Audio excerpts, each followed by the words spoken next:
तहसीन पेश करते हैं और हम कामयाब हुए हैं। मैं तीसरी मर्तबा कहता हूँ कि खान की काल कामयाब हुई है और कोई नुकसान नहीं हुआ। सिर्फ हमारे लोगों की जो जिनकी शहादतें हुई हैं उन शहादतों पे इंशाल्लाह इस मुल्क में रूल ऑफ लॉ राइज होगा। अच्छा, इश्तियाक चौधरी साहब, खान साहब ने डायरेक्शंस दी हैं पार्टी को भी और जो ILF है उनको भी डायरेक्शन दिए हैं।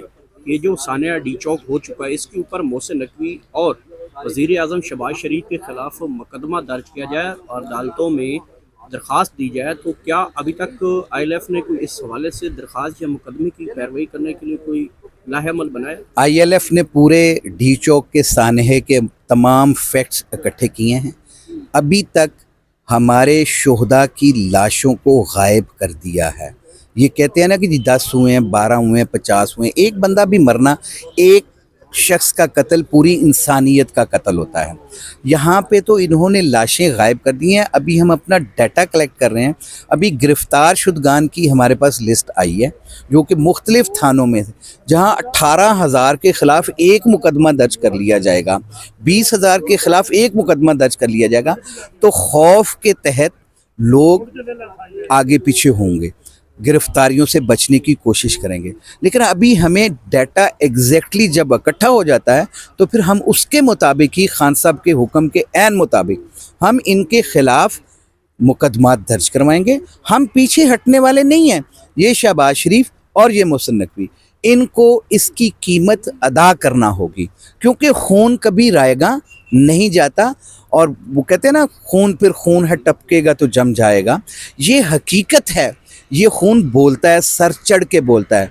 पहले इन्होंने मुशर्रफ के दौर में लाल मस्जिद में जो लोगों का कत्लेआम किया था, उसका रिज़ल्ट आपने देखा। मुशर्रफ को यहाँ पे फांसी हुई, फांसी का हुक्म हुआ, मुल्क बदर हुआ। वहाँ जाके किस कसम पुरसी में उसकी मौत हुई। इन लोगों को इबरत का निशान समझना चाहिए। आज भी होश के नाखुन लें और इस कौम पे जुल्म बंद करें, कत्लेआम बंद करें। अच्छा, इश्तियाक चौधरी साहब, वज़ीर आज़म शहबाज शरीफ का एक वीडियो क्लिप आजकल बड़ा वायरल हो रहा है। वो उस टाइम अपोजिशन में थे, उस टाइम का उनका क्लिप है, वो आजकल बड़ा वायरल हो। वो कहते हैं कि डांग तो फिरेगी। तो वाकई आजकल इमरान खान को डांग तो फिर रही है ना, तो देखें तो वापस कब आप उनके ऊपर कब फिरेंगे? देखें, जुल्म फिर जुल्म है, बढ़ता है तो मिट जाता है। कितना जुल्म करेंगे? ये आपको मैं कहता हूँ कि मौत नहीं आती जब तक आप अपने अमाल का जवाब यहाँ नहीं दे जाते। आपको ये जवाब देना होगा, आपको इसका हिसाब देना होगा। और इस हिसाब में कत्ल के बदले कत्ल है, कसास जिसे कहते हैं हमारे कानून के अंदर, और फिर आपको उसकी सज़ा मिलेगी। और वो यही लोग हैं जो फांसी के फंदे तक पहुँचेंगे इन मासूम लोगों के कत्ले आम के ऊपर। जिस बिल्डिंग के पीछे सामने आप खड़े हैं, सानिया डी चौक का इंसाफ इस बिल्डिंग से मिल जाएगा? ये तो ज़बी बोस कर गया था काजी फ़ायज़ ईसा। ये जहाँ हम खड़े हैं, ये मकबरे इनके बने हुए हैं। ये ख़ुद ये कब्रें खोद के गए हैं। कहीं आज़ादी की कब्र है, कहीं इंसाफ की कब्र है। ये कब्रें बना दी गई हैं। और हम समझते हैं कि इस सुप्रीम कोर्ट में अगर 26वीं आइनी तरमीम के ज़रिए ये पपेट्स ना बैठे होते तो कभी सानिया डी चौक ना होता।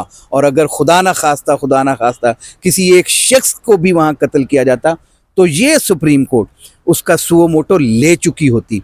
अब ये पैरालाइज्ड हो चुके हैं।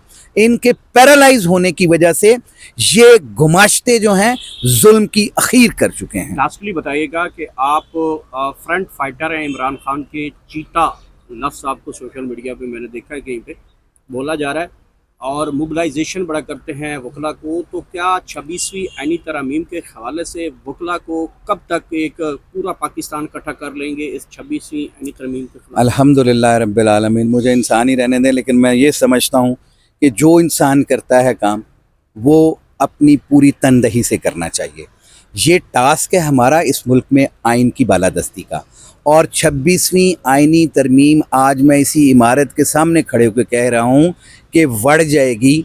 वो क्यों कह रहा हूँ कि 26वीं आइनी तरमीम कत्ल इंसाफ का कत्ल है, इंसानियत का कत्ल आपने पहले देख लिया, और जिसके ऊपर ये 26वीं आईनी तरमीम की सूरत में बैठे पपेट्स जो हैं कुछ ना कर पाए।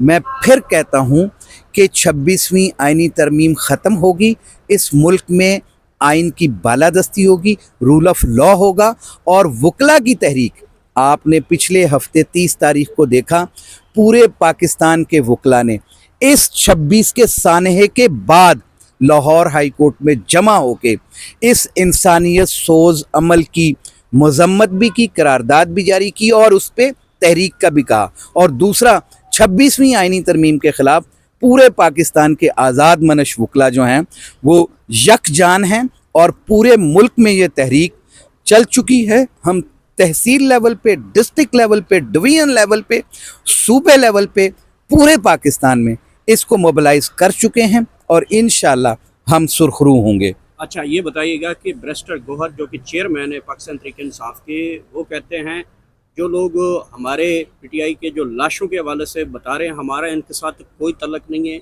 और जो डियाला जेल में इमरान खान साहब के बाद उन्होंने कहा कि खान साहब को हमने ब्रीफ किया है। खान साहब ने कल अलीमा खान से कहा कि मुझे किसी ने कुछ नहीं बताया, बस हमारी एक मुलाकात हुई है, और उस मुलाकात में मुझे तो उन्होंने बताया बड़ा सक्सेसफुल डीचॉक हुआ है, ये हुआ है। तो बैरिस्टर गौहर क्यों बातें छुपा देते हैं, पार्टी को नुकसान पहुंचा रहे हैं? This is unfortunate. मैं समझता हूँ कि दरअसल वो शायद यहाँ डी चौक में मौजूद नहीं थे, तो उनको पूरे हकायक का इल्म नहीं है। सर, मीडिया है, सोशल मीडिया है, आप दुनिया मीडिया तक पहुंच गया, उन तक नहीं पहुंचा आप होगा। मीडिया की बात करते हैं, आप मीडिया की बात, किस मीडिया में ये बताया गया कि यहाँ सैकड़ों लोग शहीद हुए हैं?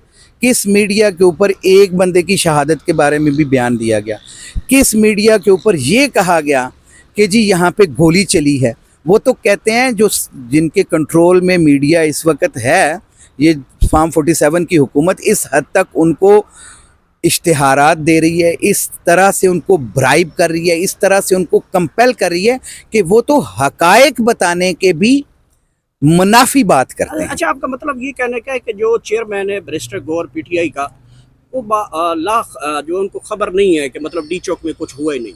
नहीं, मैं ये कहता हूँ कि उनके इल्म में कमी हो सकती है, जिसकी बुनियाद में उन्होंने कोई ऐसी बात कही है। दरअसल यहाँ पे जुल्म और बर्बरियत हुआ है, और जुल्म और बर्बरियत जो है वो रंग लाएगा। जो इन्होंने जुल्म किया है अवाम पे, अवाम इनसे नफ़रत करती है, और इंशाअल्लाह इस नफ़रत का इजहार पहले उन्होंने 8 फरवरी के इलेक्शन में किया था, और अब इंशाअल्लाह अज़ीज़ इनको घर भेजने में करेंगे। Thank you.